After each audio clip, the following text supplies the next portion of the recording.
एवढे गुन्हे दाखल झालेले लोक निवडणूक कशी काय लढू शकतात? हा प्रश्न तुम्हाला कधी पडलाय का? मला पडला होता आणि मग मी त्याचं उत्तरही शोधलंय.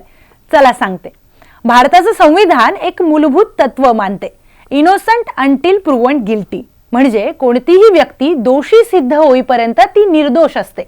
याचा अर्थ असा की एखाद्या व्यक्तीवर कितीही गंभीर आरोप असले, पोलिसांमध्ये गुन्हा दाखल असला तरी न्यायालय अंतिम निर्णय देईपर्यंत ती व्यक्ती कायद्याच्या नजरेमध्ये गुन्हेगार नसते.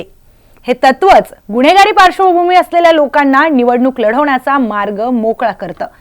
भारतीय संविधानाचा अनुच्छेद क्रमांक 84 लोकसभा निवडणूक लढवण्याची पात्रता सांगतो. त्यामध्ये 3 गोष्टी या प्रामुख्याने नमूद केल्यात. उमेदवार भारताचा नागरिक असावा, दुसरं महत्त्वाचं त्याचं वय किमान 25 वर्ष असावं. आता स्थानिक स्वराज्य संस्थेच्या निवडणुकीमध्ये वय मर्यादा ही 21 पूर्ण असावी लागते. आणि तिसरा महत्त्वाचा मुद्दा म्हणजे तो कोणत्याही कायद्याने अपात्र ठरवलेला नसावा. विधानसभा निवडणुकीसाठी अनुच्छेद क्रमांक 173 हाच विचार मांडतो. आता येथे लक्षात घेण्यासारखी गोष्ट काय माहितीये? गुन्हा दाखल असलेली व्यक्ती अपात्र ठरेल असं संविधानामध्ये कुठेही सांगण्यात आलेलं नाहीये. कारण संविधान व्यक्तीच्या अधिकारांना सगळ्यात जास्त महत्त्व देतं, भावनांना नाही. मग अपात्रता कधी लागू होते? याचं उत्तर कुठे आहे? लोकप्रतिनिधी कायदा 1951 मध्ये. या कायद्याचं कलम 8 अत्यंत महत्त्वाचं आहे. या कलमानुसार जर न्यायालयाने किमान 2 वर्षाची शिक्षा व्यक्तीला सुनावली असेल तर ती व्यक्ती निवडणूक लढवण्यास अपात्र ठरते. ही अपात्रता फक्त शिक्षेपुरती मर्यादित नसते, तर शिक्षा पूर्ण झाल्यानंतर 6 वर्ष ती व्यक्ती निवडणूक लढूच शकत नाही. बरं, ही झाली कायद्याची कसोटी.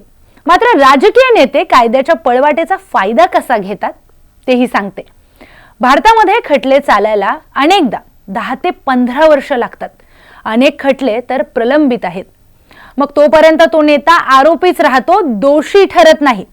आणि तोपर्यंत कायदा त्याला निवडणूक लढवण्यापासून रोखूही शकत नाही. पण मग लोकांना किमान या सगळ्यांबद्दल माहिती तरी मिळते का? मिळते. आणि हाच सगळ्यात महत्त्वाचा भाग आहे. सर्वोच्च न्यायालयाने association for democratic reforms ADR या प्रकरणामध्ये स्पष्ट आदेश दिलाय की प्रत्येक उमेदवाराने निवडणूक अर्जात स्वतःवरील सर्व गुन्हे, चालू खटले, मालमत्ता आणि उत्पन्नाची माहिती शपथपत्राद्वारे जाहीर करणं बंधनकारक आहे. हा निर्णय संविधानाच्या अनुच्छेद 19(1) म्हणजेच माहितीचा अधिकार यावर आधारित आहे. म्हणजे कायदा मतदारांना अंधारात ठेवतो का? तर नाही. पण माहिती मिळून जर मतदार डोळे बंद करून मतदान करणार असतील तर त्याला जबाबदार कोण?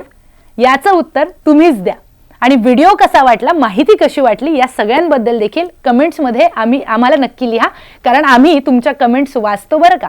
आणि हो, आणखी माहितीसाठी पाहत रहा न्यूज 18 लोकमत.